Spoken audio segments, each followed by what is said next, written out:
Dear students, मैं आपको मीराबाई के पद पढ़ा रहा हूँ। मैंने आपको मीराबाई के एक पद को पढ़ा दिया है जिसमें उन्होंने भगवान श्री कृष्ण की भक्ति को बहुत ही सुंदरता के साथ वर्णित किया है। वे भगवान श्री कृष्ण को अपना सब कुछ मान चुकी हैं और सब तरह की मर्यादा का त्याग करके वह श्री कृष्ण के पदों का गुणगान कर रही हैं। उन्हें किसी तरह की कोई लोक लाज नहीं है।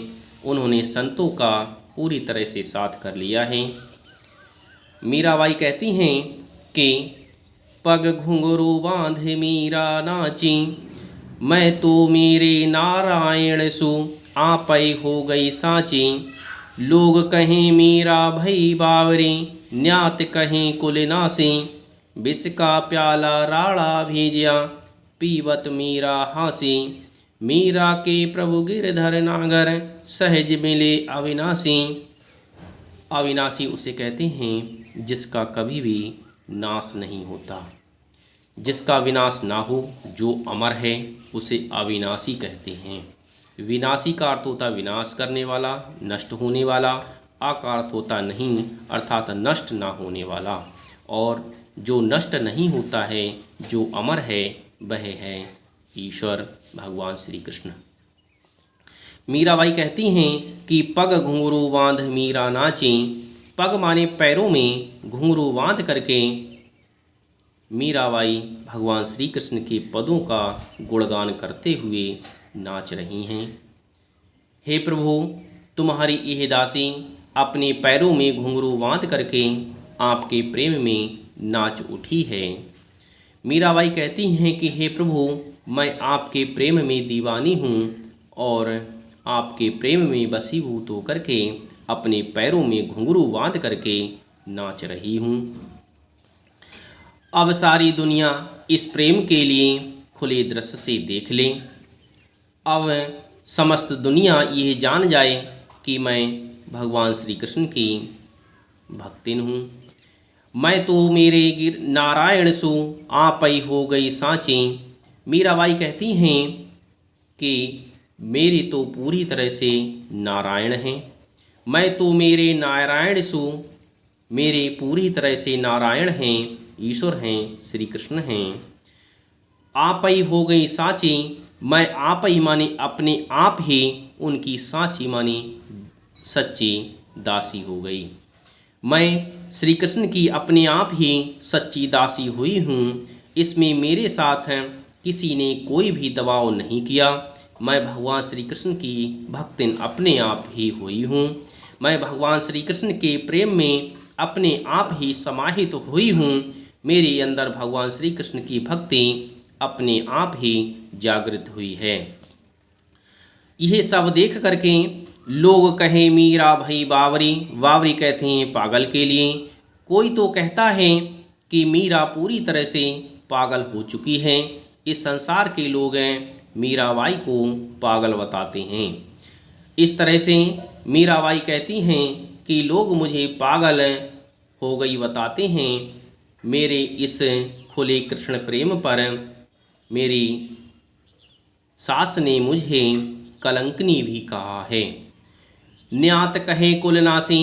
न्यात माने न्यात के लोग अर्थात कुल का नाश करने वाले। कुल नासी न्यात कहते हैं कुटुंब के लिए, अर्थात बिरादरी के लिए। कुटुंब कहते हैं परिवार के लिए। इस तरह से मेरे परिवार के लोग कहते हैं कि कुल नासी, मैं कुल की नाश करने वाली हूँ, कुल का नाश करने वाली कुल नासी हूँ। इस तरह से मेरे परिवार के लोग मुझे कुल नासी कहते हैं। विष का प्याला राणा भेजिया, पीवत मीरा हासी। मीरा के लिए राणा ने विष का प्याला दिया था जिससे मीराबाई मर जाए और उनके कुल की हो रही बदनामी समाप्त हो जाए।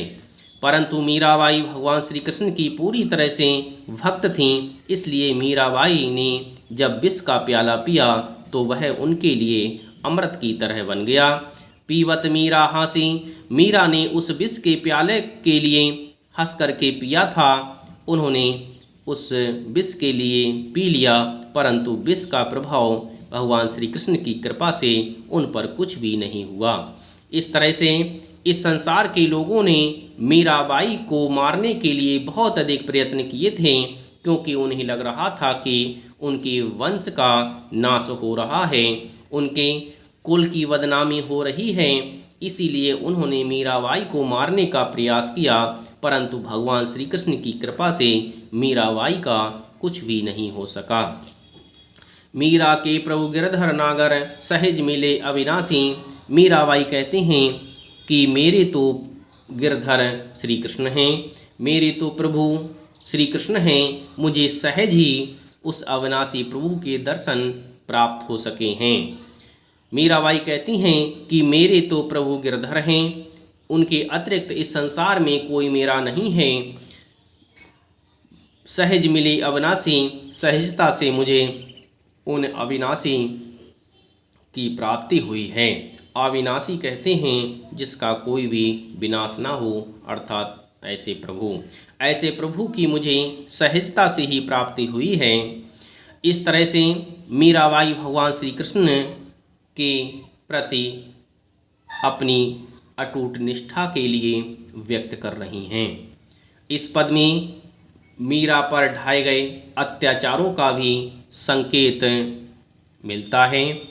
इसे पढ़कर के मंदिर में तन्मय होकर नाचती हुई मीरा का चित्र आँखों के सामने सजीव सा उठता है।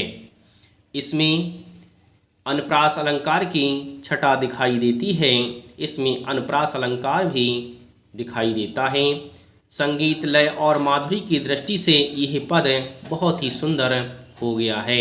इसमें भक्ति रस की बहुत ही सुंदरता के साथ नदी के लिए बहाया गया है, अर्थात इसमें भक्ति रस का बहुत ही सुंदरता के साथ वर्णन किया गया है।